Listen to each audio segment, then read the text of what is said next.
avec les petites icônes juste en dessous. Bonjour Maxime. Bonjour Colline, tout va bien? Tout va très bien et vous Maxime, merci de nous rejoindre cet Eh bien, ça va. après-midi. Ça va? Bonjour à tout le monde. On va peut-être commencer diffuser le document. Exactement. Et puis je peux vous laisser, pendant que je vous lance le document, vous présenter à notre audience, Maxime? Oui, donc je m'appelle Maxime Jacquet, je suis membre d'une association qui s'appelle Agir ABCD. C'est une association de seniors. C'est une des grandes associations de seniors. J'ai un problème pour faire avancer la page. Voilà. Ça s'appelle Agir ABCD.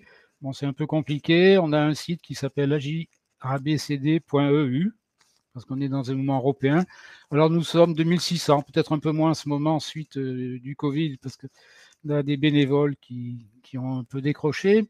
On est répartis sur tout le territoire national. On a des délégations et des antennes un peu partout. Et on a aussi des représentants à l'étranger. Alors, nous intervenons dans beaucoup de domaines, à la fois en France, faisant de l'alphabétisation, dans le milieu scolaire, etc., et à l'étranger, où nous avons à la fois des missions, des gens se déplacent pour faire des missions médicales ou d'enseignement, et puis de France, nous soutenons des projets de développement dans des pays d'Afrique souvent. Voilà. Alors aujourd'hui, on va un peu essayer de parler des arnaques. Alors la première question, c'est pourquoi cela marche-t-il? On va essayer de voir quelles sont les mauvaises raisons qui font que cela marche. Après, on va balayer quelques arnaques classiques, qui ne sont pas forcément les plus faciles à tomber dedans. Donc là, on va balayer ça rapidement. C'est des classiques, on voit souvent ça. On fera un petit sondage après pour savoir si éventuellement quelqu'un par vous est tombé dans un piège ou dans un autre. Après, je vais dire quelques mots et quelques chiffres sur le phénomène des arnaques sur Internet, en particulier la répartition des coûts par tranche d'âge, si j'ose dire. Donc, une fois qu'on a vu ça, on passera très, très peu de temps là-dessus. Je vais parler de ce qui est l'hameçonnage ou le phishing, qui, je dirais, est une méthode d'arnaque ou de début d'arnaque qui est très, très, très fréquente et qui est facile ou pas à visualiser, à savoir dans quel cas où on est. Donc ça nous permettra de passer à la phase suivante, qui sont les achats sur Internet. Et donc, on va d'abord faire un petit sondage pour savoir qui parmi vous achète sur Internet. Alors, on va parler après des achats sur Internet plus particulièrement, quelques généralités sur le problème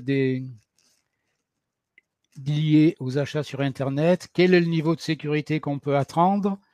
Je dirais 2 mots du droit de rétractation, parce qu'on a souvent tendance à oublier qu'on a un droit de rétractation, et puis dans quel cas on peut l'appliquer.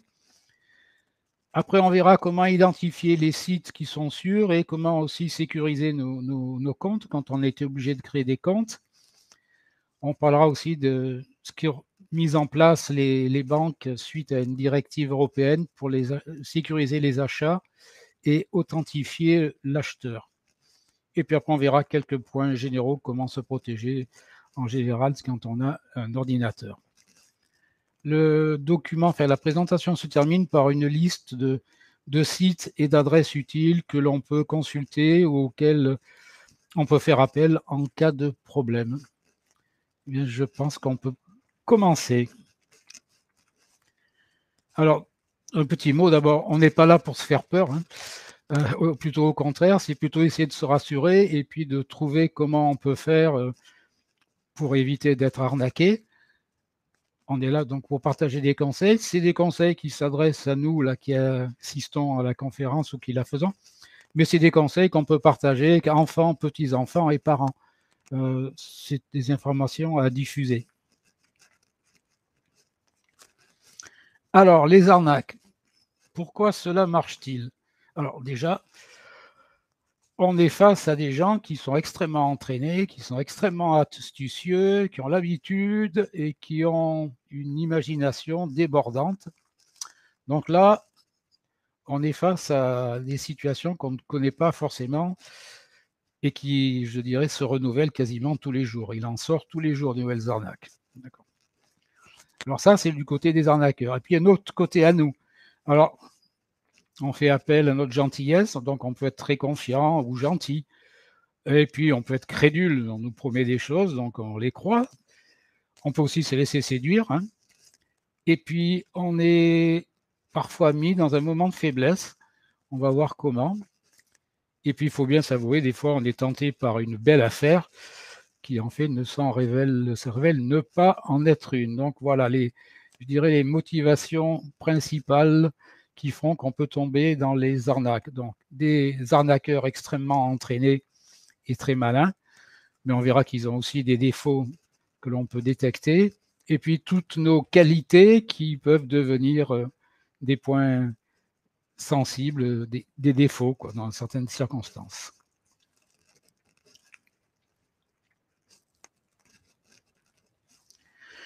Alors, ce que j'ai appelé les armes d'arnaque massive, il y a deux techniques qu'utilisent les gens qui essaient de nous arnaquer. La première, c'est la séduction. Alors, c'est vrai sur Internet, mais c'est aussi vrai dans le monde hors Internet.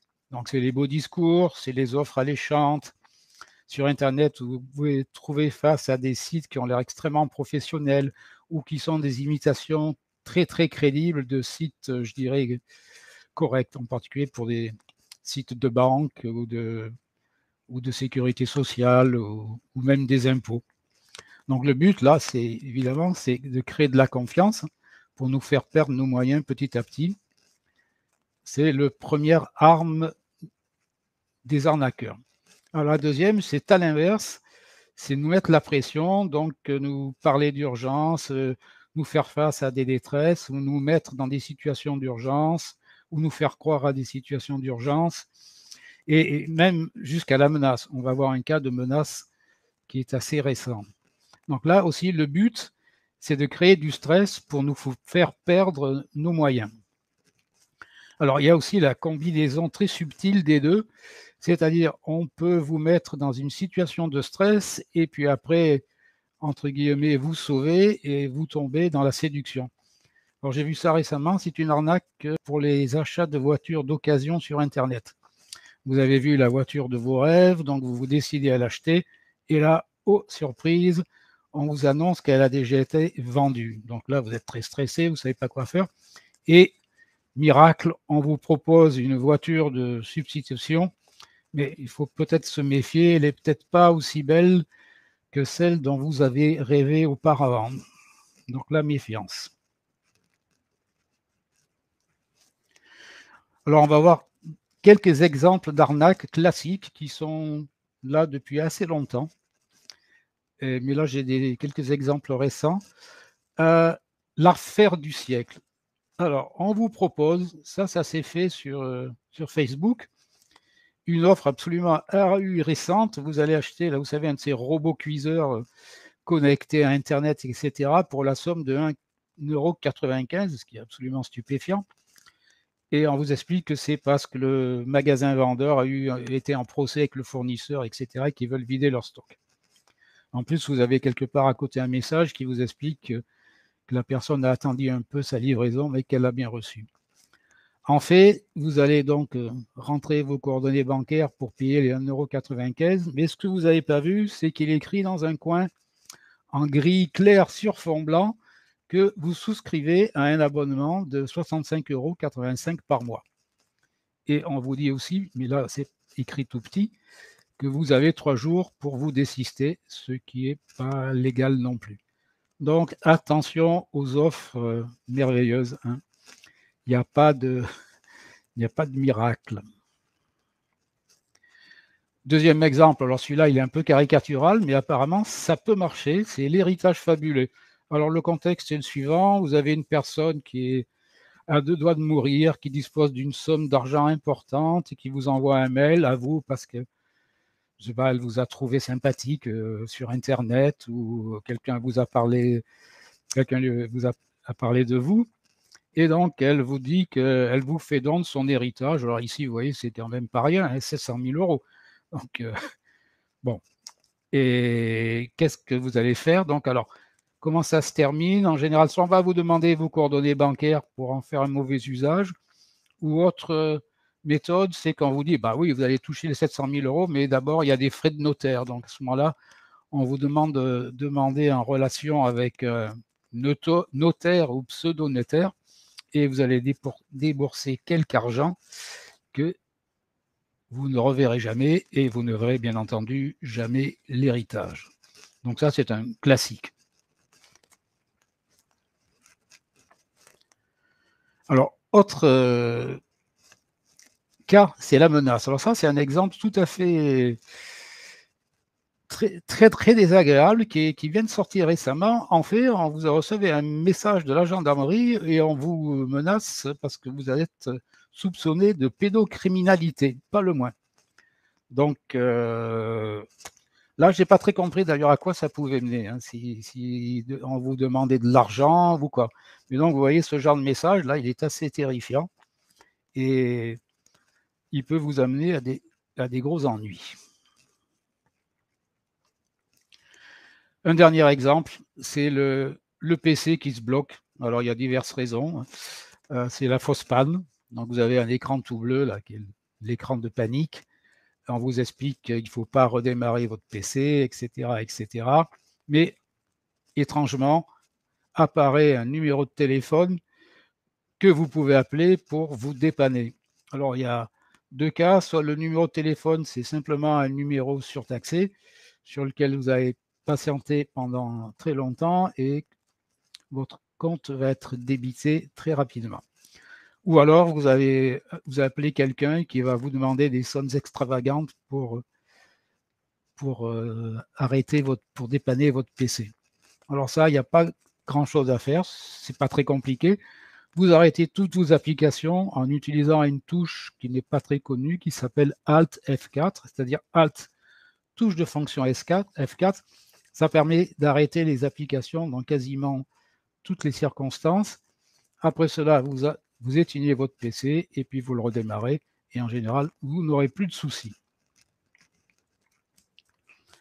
Alors justement, est-ce que quelqu'un parmi vous est tombé dans un de ces pièges ou dans un autre du même type? On va savoir si c'est le cas. Parfait, donc j'ai lancé un petit sondage à l'attention de nos apinautes qui sont en train de répondre à cette question. Pour l'instant, c'est assez partagé.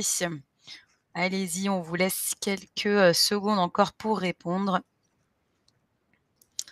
Et malheureusement, je vois quand même, on a certaines personnes qui sont, un certain nombre de personnes même qui sont tombées dans un de ces pièges.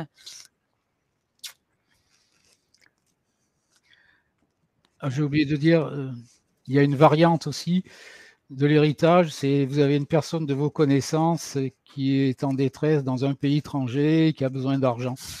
Oui. Ça marche bien aussi, ça paraît-il. Et c'est beaucoup plus crédible que le héritage à 700 000 euros. Mmh. Oui, celle-ci, je crois qu'on l'a toutes et tous reçue. Hein. Oui. Allez, je vais pouvoir clôturer les résultats. Je vous les partage. On a quand même 29% de nos apinautes qui sont déjà tombés dans un de ces pièges. Donc, c'est un nombre très important. C'est beaucoup, oui, c'est beaucoup. On va voir qu'il y a beaucoup d'arnaques. Alors, poursuivons avec quelques chiffres. Alors ça m'a beaucoup étonné, mais j'ai vu récemment que dans le monde global des arnaques, Internet et hors Internet, 50% des arnaques sont commises sur Internet, c'est-à-dire la moitié. Et je suis persuadé que c'est une proportion qui va en augmentant. Alors, 75% des arnaques concernent l'achat de produits ou de services. Le reste, c'est plutôt du chantage ou des pièges. Alors, vous avez un tableau qui présente pour les quatre types d'arnaques le pourcentage des coûts, de l'argent perdu, quoi. Donc, vous avez en vert tout ce qui est somme inférieure à 100 euros, ce qui n'est pas négligeable. Et puis, vous avez à droite, en rouge foncé, c'est les cas où c'est 500 euros et plus, d'accord, d'argent. Donc, vous voyez quand même, c'est plutôt des sommes relativement faibles en majorité. Alors, vous avez les produits ou services non obtenus, c'est-à-dire vous commandez quelque chose, vous ne le voyez jamais arriver. Donc là, on est à 70%. Vous recevez un produit, mais qui n'a pas grand-chose à voir avec le produit que vous avez commandé. 46% des sommes sont basses. Un produit en service qui, à la fin, se révèle plus cher que ce que vous avez prévu, donc 45% pour des sommes basses. Chantage et piège, 44%. Alors, la majorité des gens arnaqués ont entre 14 et 29 ans. Par contre, si vous regardez en bas la dernière ligne, chantage et piège, vous avez 20% avec des sommes supérieures à 500 €, ce qui est beaucoup. Et là-dedans, malheureusement, il y a beaucoup de seniors. C'est-à-dire les jeunes, entre guillemets, se font avoir pour des problèmes d'achat et les seniors pour des problèmes de chantage ou des pièges. Et ça peut aller jusqu'à des sommes très fortes.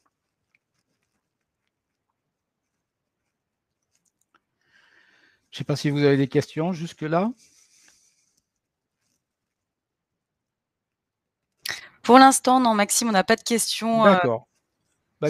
Simplement des personnes qui apportent leur témoignage. Oui, j'ai vu passer. Oui, voilà. les téléphones à 1 €, ça c'est un grand classique aussi. Hein, c'est bien, hein, mais bon. Alors, on va parler, puisqu'on va passer aux achats, des fraudes à la carte bancaire. Alors, ça représente 0,07% des transactions. Donc, sur le site, il marquait 1 sur 1740 €, mais ça ne fait pas tout à fait ça. Donc, c'est de l'ordre de 0,06, 0,7%. Ça paraît pas beaucoup, mais ça fait du monde. Alors, vous avez le premier type d'arnaque, c'est l'interception. C'est-à-dire que quelqu'un arrive à intercepter vos échanges avec le site sur lequel vous achetez un objet. Donc, il va en profiter pour récupérer vos informations sur votre carte bancaire. On verra que ça, maintenant, c'est devenu relativement rare et quasiment impossible. L'autre phénomène, qui est le phénomène de masse, là, c'est un pirate ou un hacker, comme on dit, qui s'est introduit dans les informations, dans les comptes des clients d'un vendeur, d'une banque, etc. Donc là, ça peut aller jusqu'à des dizaines de milliers de comptes piratés. Là, malheureusement, en tant qu'individu, nous, on ne peut pas faire grand-chose pour prévenir cela. Alors, on le sait parce qu'on a des messages qui arrivent. Par exemple, si c'est une banque qui va vous dire ben, vos comptes ont été piratés, voilà ce qu'il faut faire, ou on l'apprend par la presse, par le journal télévisé. Bon. Et puis le dernier que je trouve le plus sympathique, entre guillemets, c'est l'hameçonnage, ou en anglais phishing. Et là, c'est une méthode, mais alors très fréquente, où c'est vous qui êtes amené à donner gentiment les informations aux fraudeurs. Donc là, on va voir les quelques méthodes qui sont utilisées pour nous extraire les données confidentielles. Et ça, c'est très fréquent. Et derrière, vous pouvez imaginer ce qui va se passer. Alors, l'hameçonnage ou phishing. L'objectif, c'est bien d'obtenir des informations personnelles, vos coordonnées bancaires, vos codes d'accès, vos mots de passe à vos comptes, tout ce genre d'informations. Alors, qui? Eh bien, vous avez je vais dire, entre guillemets, des banques, l'assurance maladie, on verra un bel exemple, des impôts, les opérateurs téléphoniques, les sites marchands, etc., les arnaqueurs se font passer pour ce genre de système. Quoi? Alors, souvent, c'est un remboursement à votre faveur. Ça, bien sûr, c'est pour vous appâter encore plus.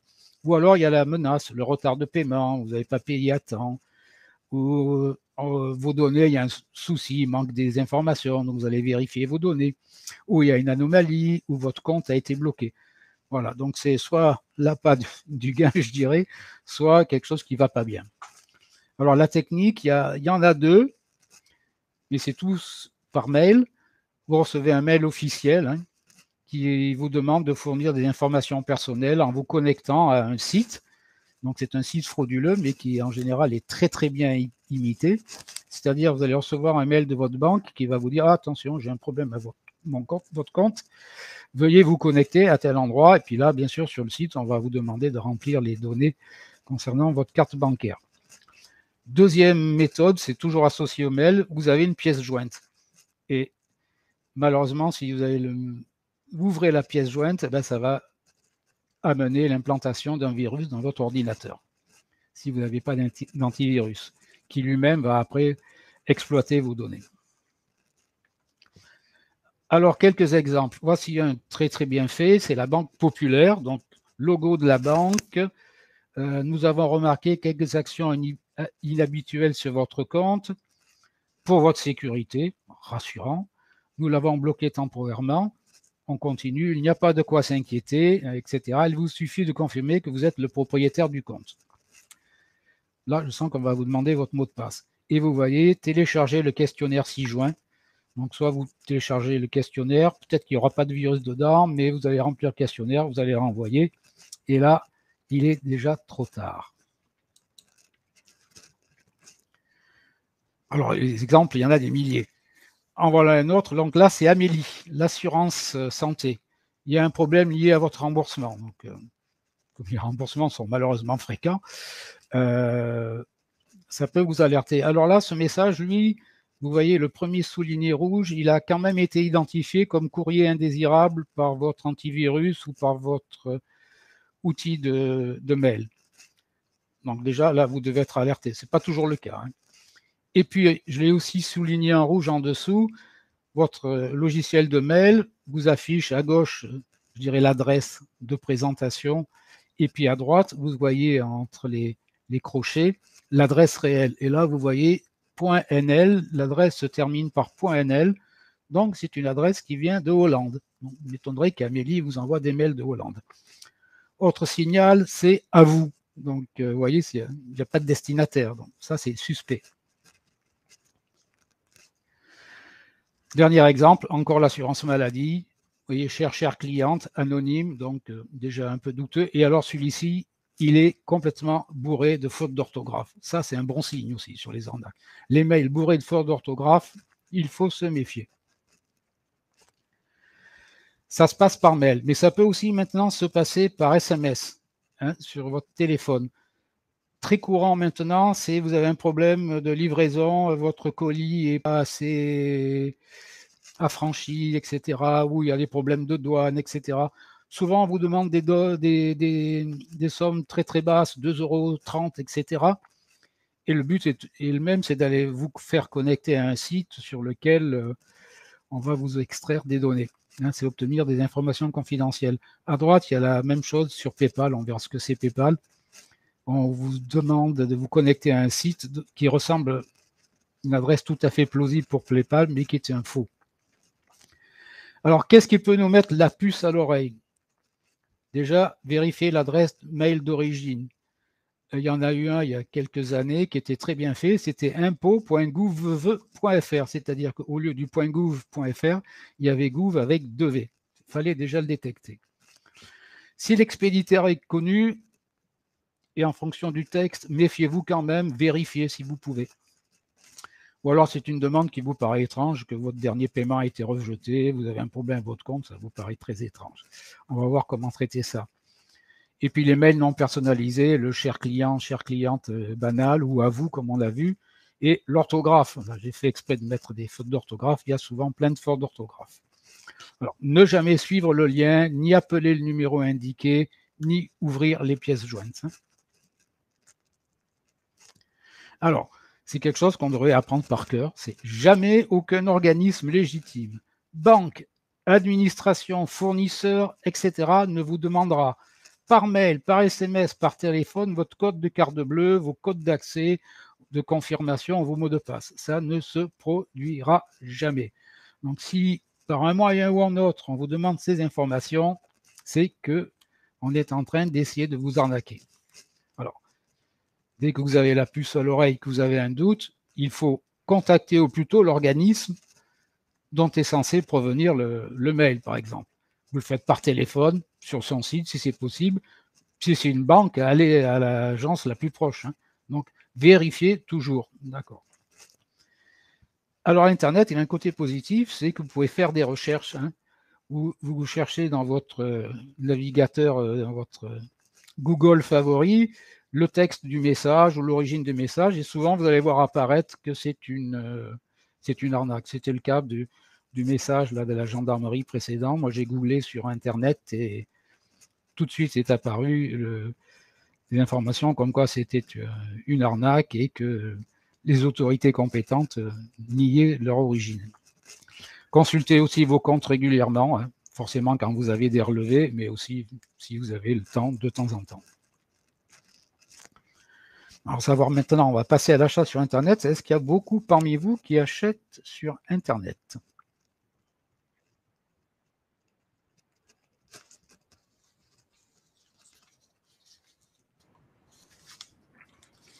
Allez-y, on est en attente de vos réponses sur ce second sondage. Est-ce que vous achetez sur internet, oui ou non? Et je vois quand même beaucoup d'acheteurs. Je laisse encore quelques secondes pour qu'on ait un maximum de réponses et que ce soit représentatif de notre salle de visio. Et je vois dans le chat des personnes qui me disent Oui. très rarement et chez des entreprises connues. C'est le cas. Allez, je clôture, je partage et on a quand même 73 de nos apinotes qui font des achats sur internet. Oui, donc je trouve que c'est un sujet un peu d'actualité. Oui, j'ai vu passer un message, oui, il y a des messages de la gendarmerie, des tas divers, des tas de messages menaçants, hein, qui arrivent. Alors, pour acheter sur Internet, d'abord, il y a des faiblesses, hein. Vous êtes obligé de fournir via Internet au vendeur votre numéro de carte, sa date de validité et le cryptogramme. Je parle uniquement des cartes. Il y a d'autres moyens de paiement, mais qui sont très peu utilisés et qui sont très très longs. Alors je dirais il y a deux cas. Soit vous achetez quelque chose, pas un objet dont vous rêvez depuis longtemps, donc c'est un achat au coup par coup, un achat ponctuel. Donc là, ça va plutôt s'adresser à des, entre guillemets, petits vendeurs dont on peut se poser des questions sur le niveau de sécurité. D'accord. Souvent, ces gens-là ne proposent pas de créer un compte parce qu'ils ne peuvent pas assurer que les comptes ne seront pas piratés. Vous donnez simplement une fois vos coordonnées sur la carte et puis on verra comment on peut éviter qu'ils soient piratés et vous êtes relativement tranquille. Et puis il y a les grands sites, on ne va pas donner les noms, la FNAC, Amazon, etc., où vous allez acheter des livres, des disques, etc. Alors ces sites vous demandent de vous identifier et de créer des comptes. Certains, vous devez leur confier vos coordonnées bancaires. Certains noms, vous pouvez les rentrer à chaque fois. C'est le cas de la FNAC, par exemple. Donc, on peut estimer que ces gens-là qui ont des moyens ont un système de sécurité renforcé. Je pense que c'est assez vrai. Donc, si vous créez un compte, je commence à le dire là, vous devez utiliser un mot de passe fort, un mot de passe compliqué. Alors, droit de rétractation. Hein. Quand vous achetez sur Internet, vous avez 14 jours, en fait, pour vous rétracter. Alors, il y a plus ou moins de subtilité sur les jours ouvrables ou ouvrés, suivant ce que vous achetez. Donc, vous avez 14 jours pour vous rétracter. Vous n'avez pas besoin de donner de justification, mais pas d'indemnité. Par contre, les frais de retour sont à votre charge. Hein. Si vous avez acheté, je ne sais pas moi, 2 livres et vous ne vous plaisent pas, vous pouvez les retourner 2 jours après. Mais les frais sont à votre charge, sauf si c'est gratuit, si vous pouvez les déposer dans un relais colis qui est en liaison avec le vendeur. Le remboursement doit être fait sous 14 jours. Alors ça, c'est une directive maintenant européenne, c'est au niveau européen. Par contre, il y a des exclusions. Hein. Vous ne pouvez pas renvoyer quelque chose qui vous a été fait sur mesure. Alors, je ne sais pas si ça existe, mais vous achetez un costume sur mesure, vous ne pouvez pas le renvoyer. Les CD et les DVD ne doivent pas être décellés, donc vous ne pouvez pas les renvoyer décellés. Bien évidemment, les produits périssables, hein, puisque maintenant on peut acheter via Internet dans des magasins de nourriture, ça, vous ne pouvez pas les retourner. Si le service vous a été complètement rendu, vous ne pouvez pas non plus vous rétracter. Et puis aussi pour les travaux d'urgence. Alors, il y a un site dont le nom est très compliqué, mais qui se termine par droit délai rétractation, qui est un site du gouvernement. Vous googlez, excusez-moi, j'utilise Google, vous googlez droit délai de rétractation, et là, vous avez une page avec toutes les informations nécessaires sur le droit de rétractation.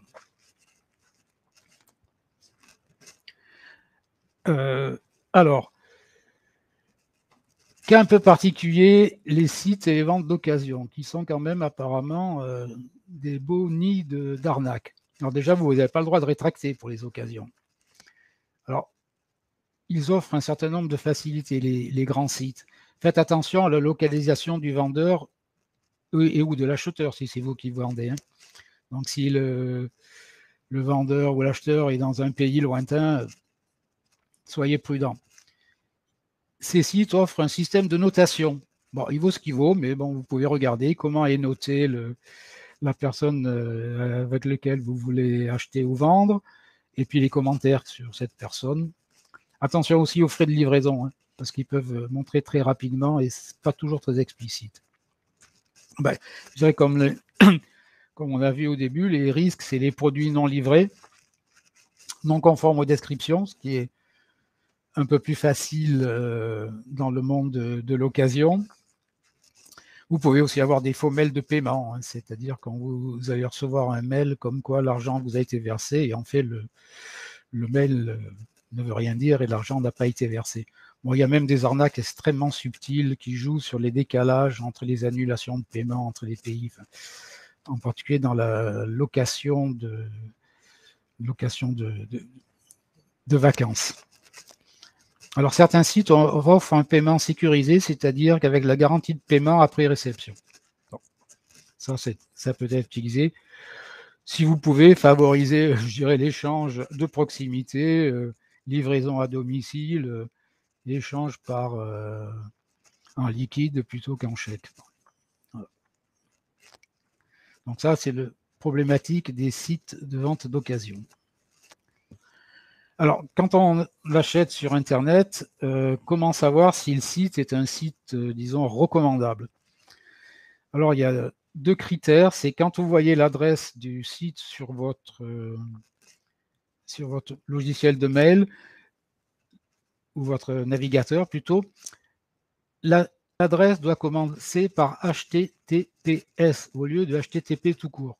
Donc, le S signifie sécurité. Et puis, vous devez aussi avoir à côté un petit cadenas. Alors, soit il est vert, soit il est ici, comme vous le voyez en blanc. Mais s'il est barré avec une barre rouge, donc non, ce n'est pas un site sécurisé. Alors, HTTPS, ça veut surtout dire que c'est un site reconnu, qui a été validé par des organismes extérieurs, un site de confiance. Le cadenas, ça veut dire que les échanges avec le site, vos échanges sont cryptés. C'est-à-dire qu'ils ne passent pas en clair. Votre numéro de carte de sécurité sociale, si c'est la mairie, ou votre numéro de carte bancaire ne sera pas visible si quelqu'un l'intercepte. Vous voyez, c'était le premier cas d'interception. Maintenant, on est quand même bien protégé. Alors, pour les achats, eh bien, il faut privilégier les sites français ou européens. Sinon, le droit de rétractation devient très difficile. Et vérifier que vous pouvez contacter le vendeur soit par mail, soit par téléphone, quitte à lui passer un petit coup de fil avant pour voir que c'est un bon site. D'accord ? Si vous achetez en Absurdistan du Sud, le droit de rétractation va être difficile à appliquer. Hein. Donc, attention à la localisation de l'acheteur ou du vendeur. Alors, une fois que vous avez créé des comptes, on va voir comment les sécuriser. Bah déjà, la meilleure sécurisation, c'est de ne pas créer de compte si vous pouvez éviter de le faire. Donc là, vous n'avez pas donné d'informations qui vont rester chez le vendeur, mais donc vous serez obligé de rentrer vos coordonnées, les informations sur votre carte bancaire à chaque fois. Okay. Alors par contre, si vous créez un compte, ce qui est plus facile, hein, puisque les informations bancaires sont en général mémorisées, ce qui n'est pas toujours le cas. Par exemple, je vais encore le dire, c'est la FNAC, vous pouvez rentrer votre numéro de carte bancaire à chaque fois, ce qui n'est pas le cas de l'autre grand vendeur dont le nom commence par A, me semble-t-il. Vous pouvez utiliser une adresse mail différente de celle de votre courrier ordinaire pour bien serrer les problèmes et pas être pollué par des choses qui ne concernent pas vos achats. Alors, une fois que vous avez créé un compte, il faut avoir un mot de passe fort. Hein, il faut éviter les 1664, les 1515, les dates de naissance. Hein. Trop facile. Donc, il vous faut un mot de passe abominable, du genre celui qui est écrit là, B, point d'interrogation, I, P, F. Donc, il vous faut des lettres majuscules, des lettres minuscules, des chiffres et des caractères spéciaux. Donc, ça, c'est compliqué. Difficile à mémoriser. Bon, on va voir qu'il y a des outils qui permettent de le faire. Ce qu'il faut éviter aussi, et ça c'est assez embêtant, c'est d'avoir le même mot de passe pour tous les comptes. Hein, parce qu'une fois que quelqu'un l'a trouvé, c'est open bar, hein, il va pouvoir se servir partout. Alors aussi, le mot de passe, et ça c'est très astreignant, il faut le changer régulièrement. Et ça, faut avouer que c'est pas marrant et que on n'y pense pas souvent. Donc ça, c'est dans le cas où vous avez créé votre compte et je dirais que vous en êtes responsable. Et puis on a vu le deuxième cas plutôt, c'est le cas où le compte est piraté. Donc ça, vous l'avez appris d'une façon ou l'autre, ce qu'on appelle un compte compromis. Donc là, il n'y a pas grand-chose à faire, à part changer d'adresse mail, qui est extrêmement lourd et ennuyeux, hein. Vous êtes obligé de prévenir tous les correspondants avec lesquels vous échangez. Et puis, vous êtes obligé de créer de nouveaux comptes, enfin, n'en recréer que si vous en avez vraiment besoin. D'accord? Donc voilà, créez un compte, sécurisez-le au maximum. Si vous pouvez ne pas mettre trop d'informations, n'embêtez pas.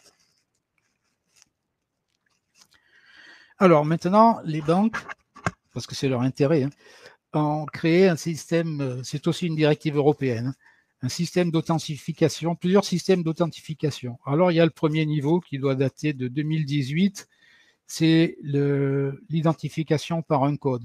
Quand vous faites l'achat, au moment où vous avez rentré vos cartes, vos coordonnées que vous allez payer, vous allez revoir une fenêtre qui s'affiche, qui vient de la banque, qui vous demande de rentrer un numéro. Ce numéro, il va vous être envoyé par SMS sur votre téléphone. Donc, vous lisez votre SMS et vous tapez le numéro dans la case qui va bien, ici, là, et puis vous validez si c'est un achat valide ou alors vous pouvez l'abandonner et l'annuler. Alors ça permet d'identifier le premier niveau. Par contre, si on vous a volé votre carte bancaire et votre téléphone, impossible de savoir que c'est vous. Donc là, c'est un conseil plutôt pour les dames, hein, dans les sacs à main, évitez de mettre carte bancaire et téléphone. Il ne faut pas tout mettre ses œufs dans le même panier. Donc, premier niveau. Alors, deuxième niveau qui est mis en place maintenant, qui est beaucoup plus sûr, mais beaucoup plus compliqué à utiliser. Ça s'appelle la double vérification ou l'authentification forte.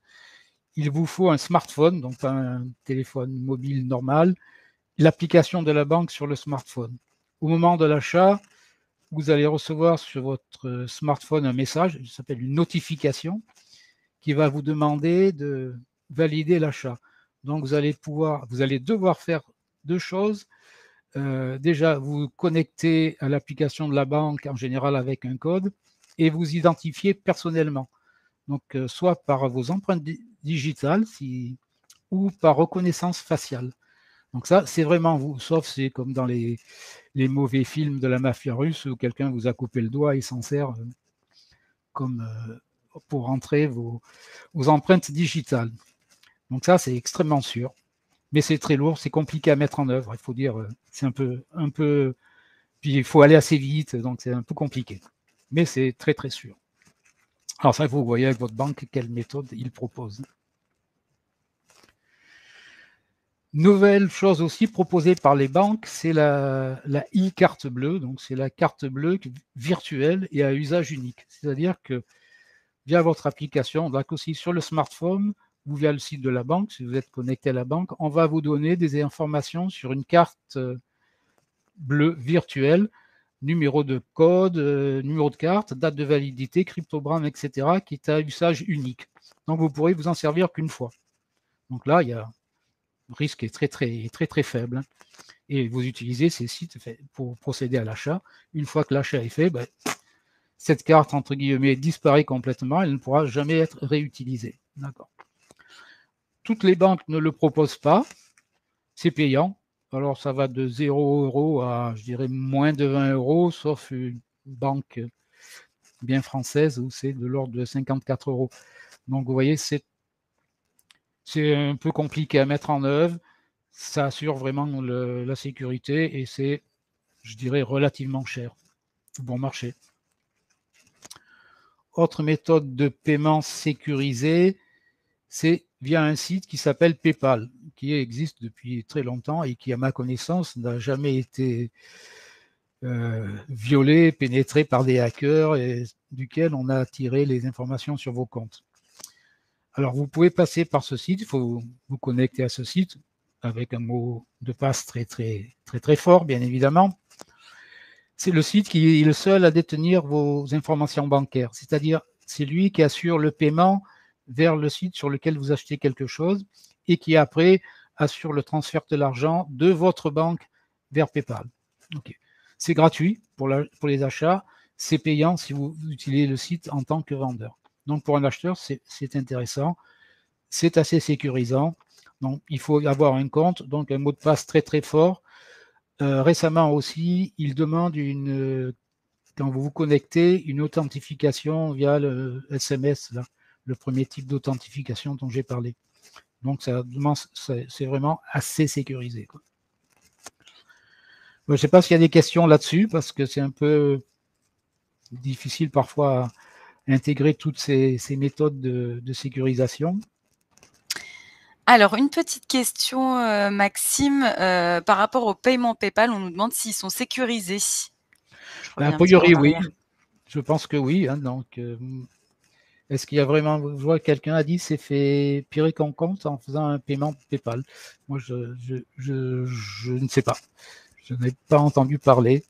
Mais alors, il faut aussi se méfier. Hein, quand on a un compte, il ne faut pas laisser traîner les mots de passe sur un morceau de papier à côté de l'ordinateur ou écrit en clair dans l'ordinateur. Bon. Oui, pour moi, c'était assez sécurisé, mais donc il peut y avoir des failles. Oui. Merci beaucoup, Maxime. Et lorsque vous parliez des adresses sécurisées, Jean-Claude nous demande, il faut le S et le cadenas ou l'un des deux suffit? Non, les deux. Le S, c'est le site a été reconnu comme un site valide, je dirais, c'est un système de certificat avec des organismes valideurs. Par contre, s'il n'y a pas le cadenas, vous n'avez pas la garantie que les échanges sont cryptés. D'accord. Merci beaucoup, Maxime. Et une dernière question, on va pouvoir continuer. Est-ce que vous savez si les VPN sécurisent les transactions par carte bleue? Le VPN, alors, intéressante comme question. Évidemment, le VPN masque complètement vos coordonnées, ça interdit de remonter jusqu'à chez vous.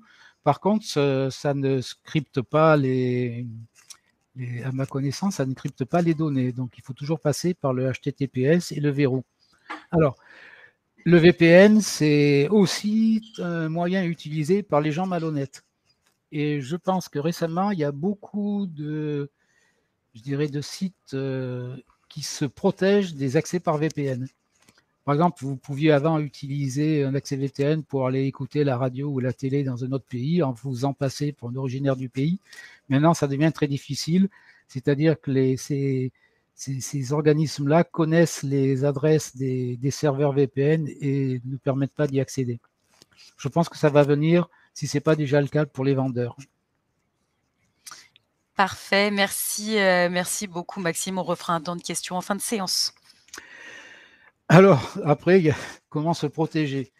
Alors, faites des sauvegardes. C'est difficile, on n'y pense pas, c'est contraignant, etc. Mais bon, en cas de gros malheur, c'est le seul porte de sortie qui nous reste. Hein. Donc, vous pouvez faire des sauvegardes sur un disque amovible local ou maintenant, on peut faire ça dans le cloud, dans le nuage.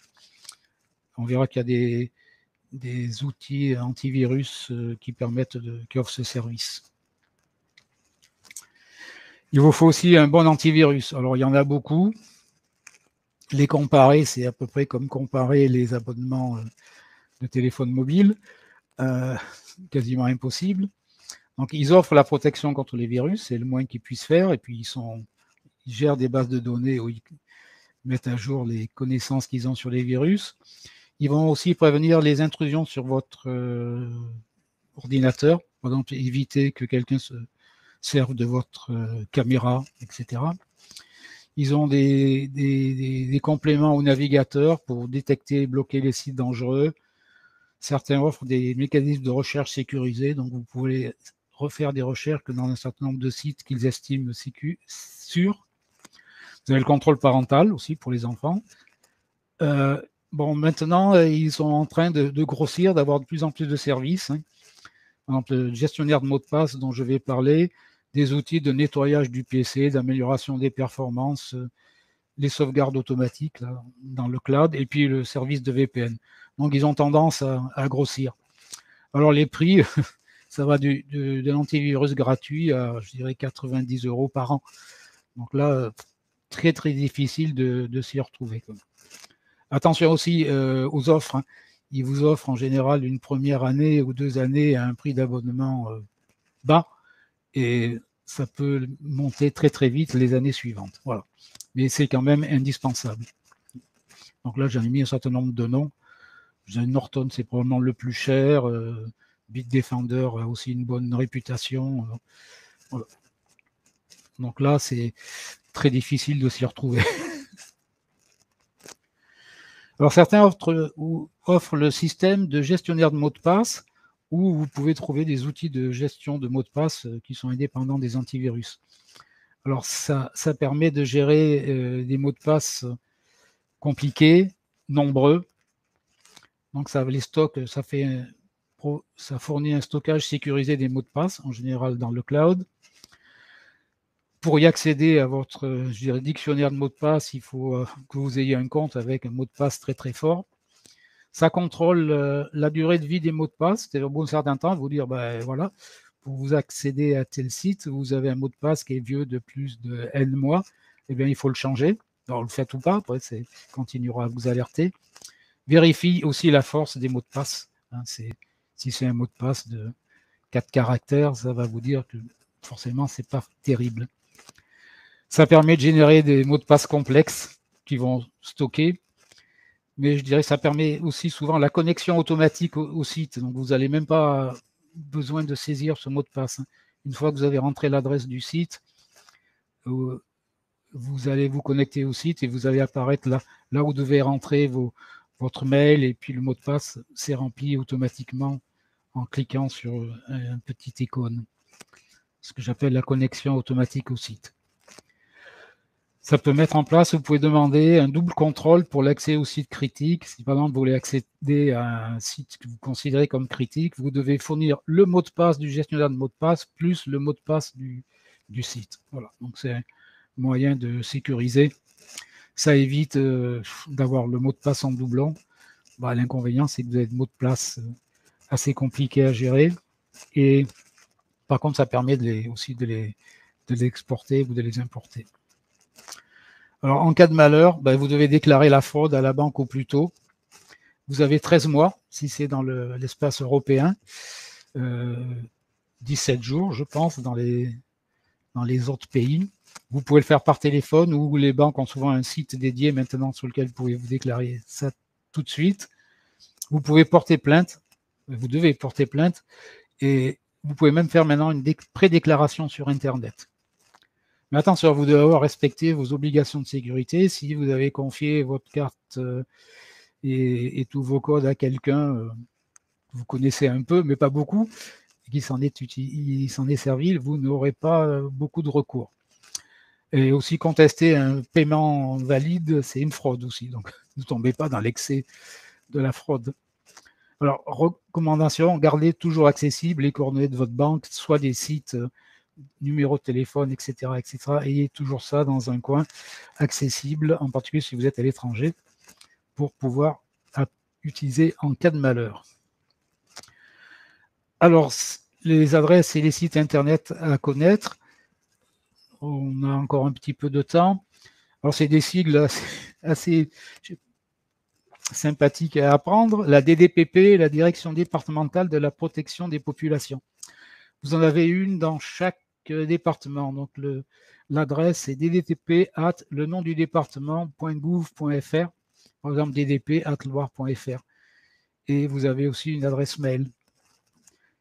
Une adresse mail et un site. Vous pouvez aller voir, éventuellement, vous pouvez les contacter en cas de souci. Vous avez la DGCCRF, la Direction générale de la consommation, de la concurrence et de la répression des fraudes. Ouf.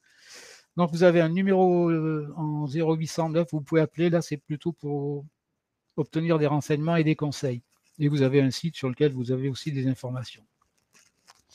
Si vous trouvez des pratiques frauduleuses sur Internet, et vous pouvez avoir des conseils, vous avez deux sites, www.internet-signalement.gouv.fr Et puis les spams, un site qui s'appelle signal-spam.fr. Voilà.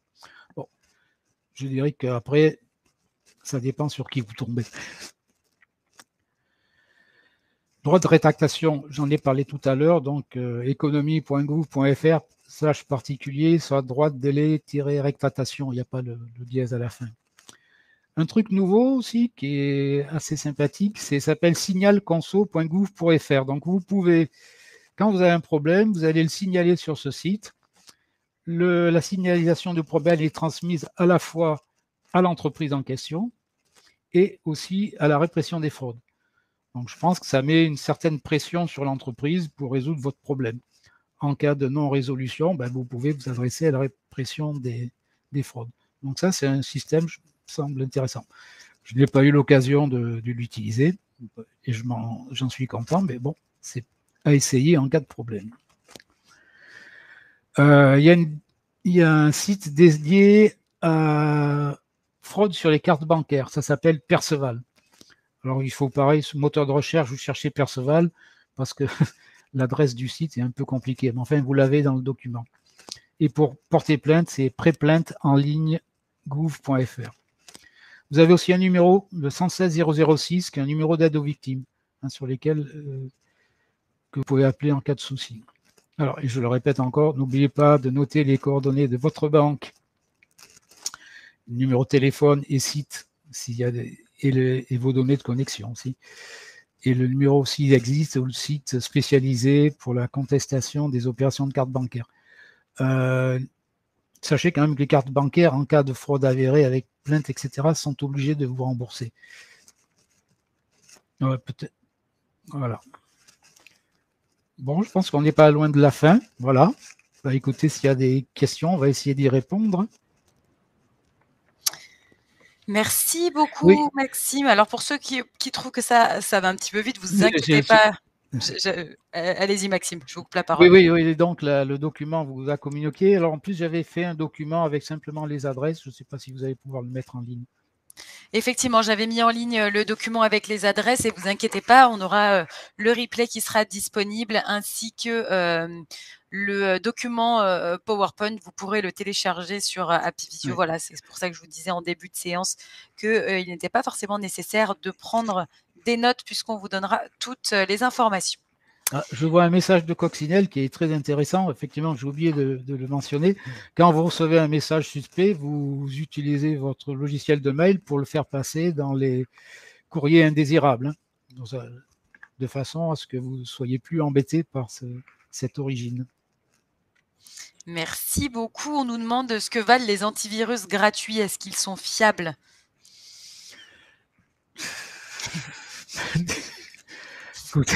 Bonne question. Honnêtement, c'est une excellente question. J'en ai jamais essayé de gratuit. Il faut vraiment être sûr qu'ils soient gratuits, c'est-à-dire qu'ils ne deviennent pas payants au bout d'une période d'essai.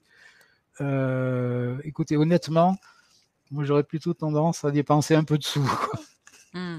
Parce que quand même, ça nécessite des moyens assez importants de recherche, de mémorisation des informations sur les virus, etc. etc. Comme on dit aux États-Unis, il n'y a pas de repas gratuit. S'il doit y avoir une contrepartie, alors souvent sur Internet, quand c'est gratuit, c'est que c'est vous le produit. C'est-à-dire que vous allez recevoir des publicités non sollicitées, etc. etc. Voilà, c'est tout ce que je peux en dire. Donc, ou alors il faut essayer, mais avec prudence. Merci. On nous demande des précisions sur le VPN. Alors, on a parlé du VPN tout à l'heure. Oui. Est-ce que vous pourriez expliquer en quelques mots à nos internautes? Le VPN, c'est un système, au lieu que vous soyez, votre ordinateur soit en connexion directe, par exemple avec un vendeur, vous allez passer par un serveur relais qui va transformer, qui va utiliser une adresse qui n'est pas la vôtre, de façon à ce que tous les échanges avec votre ordinateur soient masqués. On vous fait passer pour un autre ordinateur, pour simplifier. Vous pouvez en plus, souvent, choisir le pays dans lequel se trouve le serveur. Vous pouvez vous faire passer pour un Américain, un Anglais, voilà. Alors, c'est un système qui est un peu à double tranchant. Ça permet d'aller frauder, d'aller écouter la radio ou la télé dans un autre pays. C'est un système qui est détesté par les pays dictatoriaux, hein, qui l'interdisent. C'est aussi un système qui peut être utilisé par des arnaqueurs de façon à ne pas se faire repérer. Voilà ce que je peux dire. Si vos sites sur lesquels vous achetez acceptent de ne pas avoir votre vraie adresse, s'ils savent détecter que c'est un VPN et que ça marche, pourquoi pas. Alors par contre, si vous allez acheter, par exemple, je vais prendre un exemple, toujours Amazon, en vous faisant passer par l'Italie, là, ils vont vous demander des contrôles supplémentaires. Si votre adresse change, votre adresse IP qui vous identifie change, on va vous demander des contrôles supplémentaires, en général par téléphone, soit sous SMS, soit appel téléphonique. Merci Je ne sais pas si c'est clair. Pour moi, ça l'est. On va attendre de voir effectivement les appilotes. N'hésitez pas si ça ne l'est pas, mais je vois un OK qui arrive. On nous reparle également du cloud. On nous demande si le cloud est vraiment utile. On peut s'en passer très très bien. Hein. Non. En particulier pour les sauvegardes, vous pouvez faire une sauvegarde locale sur un disque amovible. Hein. Tout ce que je peux dire, oui, c'est pas indispensable. Alors, maintenant, oui, sauf que des fois, on est forcé. Hein, par exemple, je pense les systèmes de gestion des mots de passe vont dans le cloud. Mais ça, c'est transparent pour vous. En ce qui concerne les sauvegardes, donc vous pouvez faire une sauvegarde locale et vous pouvez aussi faire une sauvegarde en cloud. Si vous êtes vraiment ceinture et bretelle, vous faites les deux. On peut vivre sans, mais bon, peut-être que ça sera de plus en plus difficile. Hein. Merci beaucoup, Maxime. Une autre question, il se dit qu'il ne faut pas aller sur son compte bancaire lorsqu'on a d'autres sites Internet ouverts sur Internet. Est-ce que c'est vrai ou est-ce que c'était une légende? Je pense que c'est vrai. Vaut mieux éviter d'être connecté à plusieurs sites simultanément, surtout si vous êtes connecté à des sites pas sécurisés. Ouais. Ça peut être une bonne façon de rentrer dans votre ordinateur. Oui. Je pense que c'est plus prudent. Merci beaucoup. On nous demande quand vous parlez de sauvegarde, comment faut-il faire? Je ne comprends pas très bien. Sauvegarde, ça veut dire que vous allez mettre sur un support différent du disque dur de votre ordinateur vos informations. Par exemple, tous vos fichiers concernant votre courrier, etc. Alors, il y a un outil, alors si on prend Windows, il y a un outil intégré de sauvegarde qui permet de programmer périodiquement les sauvegardes de ces informations. Vous avez des logiciels de sauvegarde qui permettent de décider ce que vous voulez sauvegarder, ce qui est plus difficile à faire au début, savoir ce que je veux sauvegarder et de les restituer en cas de souci. Donc, il vous faut un moyen externe pour mettre vos données en sécurité et un logiciel qui fait ça. Donc, il y en a un intégré dans Windows. Sur Mac, je ne sais pas, mais je pense qu'il y en a aussi. Hein. Et vous avez des systèmes aussi. Alors maintenant, vous avez quasiment la sauvegarde en permanence. Bon, ce qui est peut-être un peu lourd. Merci beaucoup. On nous demande que faire si on s'est fait pirater sa boîte mail. Est-ce qu'il y a une démarche à adopter particulière? Changer de mail, changer d'adresse. Et si possible, changer de fournisseur d'adresse. Mais il n'y a que ça. Hein. Il faut changer d'adresse. Et si possible, mieux sécuriser vos comptes. Avec des mots de passe plus forts. C'est compliqué. C'est très, très embêtant. Hein, parce que j'imagine. Il faut, si vous avez, et on a facilement quelques centaines de correspondances, sans qu'on le sache, ou de sites avec lesquels on échange, il faut changer tout ça. Et ça, c'est embêtant. Et puis, vous allez envoyer la nouvelle adresse à vos amis, et puis 6 mois plus tard, ils vont continuer. Donc, il faut aussi continuer à les voir pendant un temps qu'on limite sur l'ancienne adresse, avec les risques que ça a. C'est lourd. Hein. Merci beaucoup. Et une autre question, peut-être la dernière, puisque c'est bientôt l'heure. Une appinote ou un appinote voudrait faire des achats aux États-Unis et il ou elle se demande s'il y a plus de risques qu'ailleurs. Est-ce qu'il y a des précautions particulières à prendre? Je dirais ça dépend du site, hein. Si c'est un site sécurisé qui a le petit cadenas et le S, si c'est je Oui. dirais, la version américaine d'un grand site de vente connu et fiable, il n'y a pas trop de risques. Si vous allez acheter ailleurs, là, c'est un peu un coup de chance. Oui. Mais je pense que, bon, ils étaient très confiants, les Américains, il y a quelques années, hein, où les numéros de carte de crédit se baladaient comme ça en clair. Il n'y avait pas de cryptogramme, etc., etc. Essayez d'avoir des informations sur la réputation du vendeur, hein. Vous pouvez, sur le moteur de recherche, regarder s'il y a des avis Oui. sur le vendeur, hein, pour recommander ça. Merci beaucoup, Maxime, pour cette séance. Ah, oui, pardon. Allez-y. Dernière, comment éradiquer un compte créé imprudemment? Eh bien, c'est quasiment impossible, malheureusement. Très, très difficile. Il faut écrire là où vous l'avez créé. En général, les réponses soit prennent du temps, soit n'arrivent jamais, hein. Vous débarrasser d'un compte, par exemple Facebook, c'est une aventure, hein. Bon. D'accord. Il faut le laisser mourir tout seul. Merci beaucoup, Maxime, pour cette dernière question. Il est déjà 15h01. Ah, Merci beaucoup. Nous sommes en retard. Oui, bon, c'est pas grave. J'ai le temps. Merci beaucoup, Maxime, pour cette conférence. Merci à tous. Moi, je vais encore rester quelques instants en salle de visio parce que je vais donner encore quelques indications à nos apinautes. Mais simplement, Maxime, je vous invite à éteindre caméra, micro. Vous pourrez en rester encore dans la salle pour voir le chat qui défile.